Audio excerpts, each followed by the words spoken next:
وعلیکم السلام ورحمۃ اللہ وبرکاتہ۔ اس میں وہ یہ ہوتا ہے کہ آدمی اصل میں نا تو یہ چیزیں تو ساری ہماری آؤٹ آف کنسرن ہوتی ہیں، کیونکہ اب جب ہم مختلف سیاستدانوں کے بارے میں بات کرتے ہیں کہ جی اس نے اتنا لوٹ لیا اور اس نے اتنی کرپشن کر لی تھی اور اس نے اتنی کرپشن کر لی تھی، تو ہمارے پاس اصل میں نا اس کرپشن کیے ہوئے کا یا اس لوٹ مار کا کوئی ہمارے پاس ثبوت نہیں ہوتا۔ تو ہم نے کیا کیا ہوتا ہے، ہم میڈیا میں لوگوں سے سن لیتے ہیں اور اپنے بڑوں سے سن لیتے ہیں، اپنے رشتہ داروں سے، دوستوں سے باتیں کر کر آ کے نا یہ ہم اپنا ایک ذہن بنا لیتے ہیں کہ جی اس نے اتنا لوٹا ہے، اس نے اتنا لوٹا ہوا ہے، اس نے اتنی کرپشن کی ہے، تو جب کہ ہمارے پاس اس چیز کا کوئی ثبوت بھی نہیں ہوتا۔ جبکہ جو دین کا جو مزاج ہے وہ یہ ہے کہ اگر آپ کو اپنے کسی مسلمان بھائی کے بارے میں کوئی عیب دار بات پتہ لگے، یعنی اس کی کسی کمی کا، اس کے کسی نقص کا آپ کو پتہ لگتا ہے، وہ کسی بھی اعتبار سے نقص ہو، تو فرماتے ہیں کہ ہمیں 70 قسم کی عذر تلاش کرنے چاہیے اپنے مسلمان بھائی کے بارے میں کہ نہیں یار اس کی یہ وجہ ہوگی، اس کی یہ وجہ ہوگی، اس کی یہ وجہ ہوگی، یعنی ہمیں اس اپنے مسلمان بھائی کو ڈیفینڈ کرنا ہوتا ہے۔ تو علماء فرماتے ہیں کہ اگر 70 قسم کی دلائل قائم کر کے بھی اگر ہم اپنے مسلمان بھائی کی کسی غلطی کی کوئی تعویل نہ کر سکے، تو مسلمان کو خود ہی اس پہ استغفار کرنا چاہیے کہ بھائی میرے دل میں اپنے کسی مسلمان بھائی کے لیے ایسی بات کیوں آئی۔ تو اب یہ جو سیاستدانوں کے بارے میں جو گفتگو وغیرہ ہوتی ہے، تو یہ وہی لوگ اصل میں نا اس میں زیادہ اوتھینٹک بات کر سکتے ہوتے ہیں جو خود بھی سیاست کے اندر ہوں، جن کے دن رات صبح شام اور الیکشنوں میں گزر رہے ہیں اور سیاسی میٹنگوں کے اندر جن کا آنا جانا ہو رہا ہے، ان کے سامنے تو بہت ایک واضح صورتحال ہوتی ہے سیاستدانوں کے بارے میں، کیونکہ وہ اس فیلڈ کے اندر ہوتے ہیں، اس لیے ان کو اس بات کا پتہ ہوتا ہے۔ تو جبکہ ہمارے پاس کوئی کلیئر کٹ اس بات کا ثبوت نہیں ہوتا، بس ہم نے کچھ اخباروں میں پڑھ لیا اور کچھ میڈیا میں سن لیا، کچھ اینکروں سے سن لیا، تو ہمارا ایک ذہن بن جاتا ہے۔ تو اس لیے نا اس طرح کی باتیں وغیرہ انسان کوشش کرے کہ جب اس چیز کا ذرا دھیان رکھے گا نا کہ بندہ اس وقت میں آدمی بات کو نا ذرا گول مول کر جائے، تو باقاعدہ صریحاً اور صاف الفاظ میں اس طرح کی باتیں نہ کرے کہ جی وہ فلاں سیاستدان نے یہ کر دیا، جی فلاں نے یہ کر دیا۔ ہاں اس کی جگہ اگر بات کبھی کرنی پڑ بھی جائے اس طرح کی، تو بندہ بغیر نام لیے اس طرح کی بات کر سکتا ہے کہ ہاں یار بس ہمارے اصل میں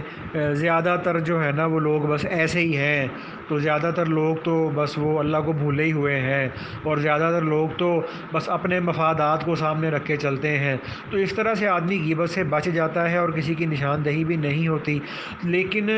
شروع میں انسان کو دوسروں کی غیبت سے اپنے آپ کو بچانے کے لیے، اپنی زبان کو جھوٹ سے بچانے کے لیے تھوڑا سا نا اپنی زبان پر تالا لگانا پڑتا ہے، کیونکہ ہم دیکھتے ہیں کہ جیسے ایک کاغذ ہے، ایک پیپر ہے، وہ ایک طرف کو مڑا ہوا ہے، تو اگر ہم نے اس پیپر مڑے ہوئے کو ٹھیک کرنا ہے، صحیح کرنا ہے، تو ہم کیا کرتے ہیں، اس مڑے ہوئے پیپر کو اس کے بالکل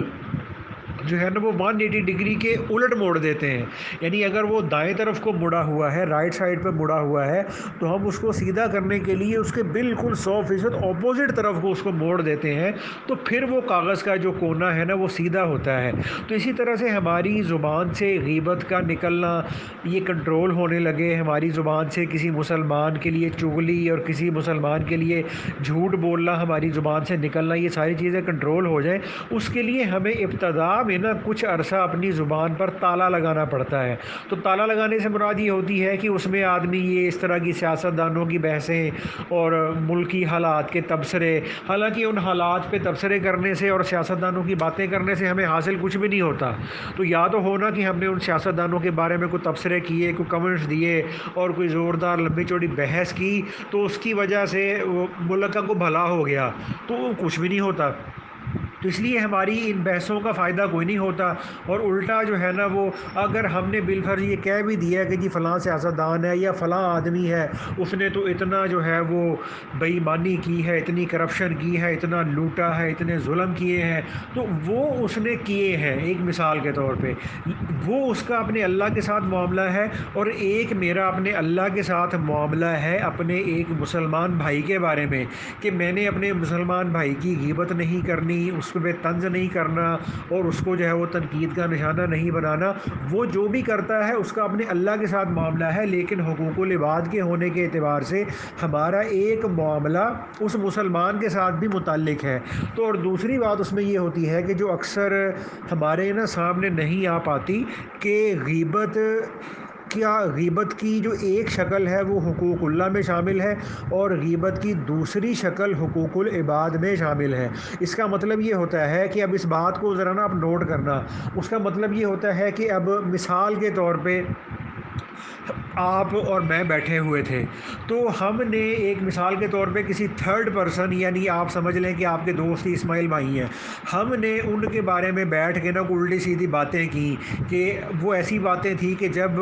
اسماعیل بھائی کو یہ پتہ لگے گا کہ جناب یہ احمد اور یہ عبد الباسط نے میرے بارے میں یہ بیٹھ کے باتیں کی تھی تو ان کو برا لگے، ان کو غصہ آئے. تو جب کسی کو ایسی بات سن کے غصہ آئے کہ یار انہوں نے میری ایبسنس کے اندر میرے بارے میں یہ بات کی تھی، تو یہی بات غیبت کہلاتی ہے. تو جب تک تو ابھی ہم نے اپنی سٹنگ میں جو باتیں کی تھیں، ٹھیک ہے، وہ اگر ابھی اسماعیل بھائی تک نہیں پہنچی، ٹھیک ہے نا، تو وہ غیبت ابھی حقوق اللہ میں ہی شامل ہے. اس غیبت کی معافی تلافی کے لیے ہمیں اسماعیل بھائی سے رجوع نہیں کرنا پڑے گا، ٹھیک ہے. تو اس غیبت کی تلافی کے لیے بس میں 2 نفل اللہ سے پڑھ کے دعا مانگ لوں اور اللہ سے معافی مانگ لوں اور اللہ سے آئندہ کے لیے استقامت مانگ لوں، تو غیبت کی اس شکل کا جو گناہ ہے وہ معاف ہو جاتا ہے. اور غیبت کی جو دوسری فارم ہے وہ یہ ہے کہ مثال کے طور پہ ہم دونوں نے بیٹھ کے کچھ اسماعیل بھائی کے بارے میں باتیں کی اور وہ باتیں کسی سورس یا لنک کے ذریعے اسماعیل بھائی تک پہنچ گئیں کہ جی عبد الباسط اور احمد نے میرے بارے میں نہ بیٹھ کے یہ باتیں کی تھیں. تو جب ہماری آپس کی سٹنگ کی بات اسماعیل بھائی تک، یعنی تھرڈ پرسن تک جس کی ہم نے غیبت کی ہے، وہ بات ان تک پہنچ گئی ہے، تو اس صورت میں پھر ہمیں اپنے اسماعیل بھائی صاحب سے جا کے معافی مانگنی پڑے گی. تو اسماعیل بھائی سے بھی معافی مانگنی پڑے گی، پھر اللہ سے معافی مانگنی پڑے گی. اس شکل میں جا کے غیبت کی اس قسم کا جو گناہ ہے وہ معاف ہوتا ہے. تو خلاصہ یہ ہے کہ غیبت جس کی ہے، اگر ابھی اس کو پتہ نہیں لگا تو اس صورت میں صرف اللہ تعالیٰ سے معافی مانگنے سے گناہ معاف ہو جائے گا. اور جس کی ہم نے غیبت کی ہے، اگر اس کو پتہ چل گیا کہ بھئی انہوں نے میری غیبت کی ہے، تو اس صورت میں اب اس آدمی سے ہمیں جا کے براہ راست معافی مانگنی پڑے گی. تو اسی لیے غیبت کی یہ جو شکل ہوتی ہے نا، تو اکثر ہم جو یہ جو سیاستدانوں کی یا اور لوگوں کی غیبتیں کر لیتے ہیں نا، تو اکثر حالت میں ان بیچاروں کو ہماری غیبت کا پتہ نہیں چلتا، ٹھیک ہے. تو اس صورت میں ہمیں صرف اللہ سے معافی مانگنی ہے، 2 نفل پڑھ کے توبہ کر لیں، استغفار کر لیں. اور اس میں نا کچھ عرصے کے لیے انسان اپنی زبان کو نا ذرا لاک لگا کے رکھے. اس میں یہ ہے کہ انسان ذرا 2 چیزوں کا خیال رکھے کہ یار ایک تو میری زبان سے جھوٹ نہ نکلے اور دوسرا میری زبان سے غیبت نہ نکلے، چونکہ یہ دونوں جھوٹ اور غیبت یہ ذرا واضح قسم کے نا کبیرہ گناہ ہے جو ہماری زبان سے سرزد ہوتے ہیں. تو آدمی اپنی گفتگو گھر والوں سے کرے، دوستوں سے کرے اور کزنوں سے کرے، سب کے ساتھ بات کرے، لیکن اس میں ذرا یہ دھیان رکھ لے کہ یار میری زبان سے جھوٹ نہ نکل رہا ہو اور میری زبان سے ذرا غیبت نہ نکل رہی ہو. تو بس یہ 2 باتوں کا ذرا بندہ دھیان رکھ لے. اور دوسرا یہ ہوتا ہے کہ ہمارے یہ جو تھے نا ابو بکر صدیق رضی اللہ تعالیٰ عنہ، ان کے بارے میں یہ آتا ہے کہ انہوں نے ابتدا کے اندر اپنی زبان کو کم بولنے کا عادی بنانے کے لیے اپنے منہ کے اندر نا یہ ایک چھوٹا سا کنکر رکھ لیا کرتے تھے. جیسے ہم ایک بجری کا دانہ سا ہوتا ہے نا، چھوٹا سا کنکر اپنے منہ میں رکھ لیا کرتے تھے. تو اس کنکر کے رکھنے کی وجہ سے ان کو بات کرنے میں ذرا مشکل پیش آتی تھی. تو یہ بات کرنے میں مشکل پیش آنے کی وجہ سے یہ دوسرے سے بات ہی کم کرتے تھے. تو یہ انہوں نے اپنا جو علاج کیا تھا، یہ علاج انہوں نے کیا تھا اپنے آپ کو ذرا کم بولنے کی عادت ڈالنے کے لیے. تو اسی طرح سے ہمارے دیوبند کے اندر یہ جو ہمارے تھے نا ایک مولانا اصغر حسین صاحب رحمۃ اللہ علیہ، یہ بہت ہی علمی شخصیت بھی تھے اور بہت بڑی روحانی شخصیت، صاحب کشف آدمی تھے. تو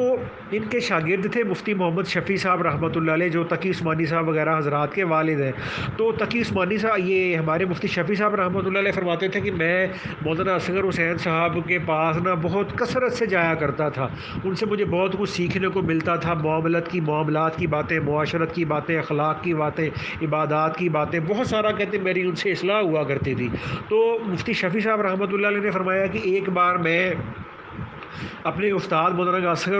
اصغر حسین صاحب رحمۃ اللہ علیہ کے پاس گیا تو اصغر حسین صاحب رحمۃ اللہ علیہ مجھے فرمانے لگے بھائی مولوی شفیع آج سے نا ہم دونوں یہ کریں گے کہ آج سے میں اور تم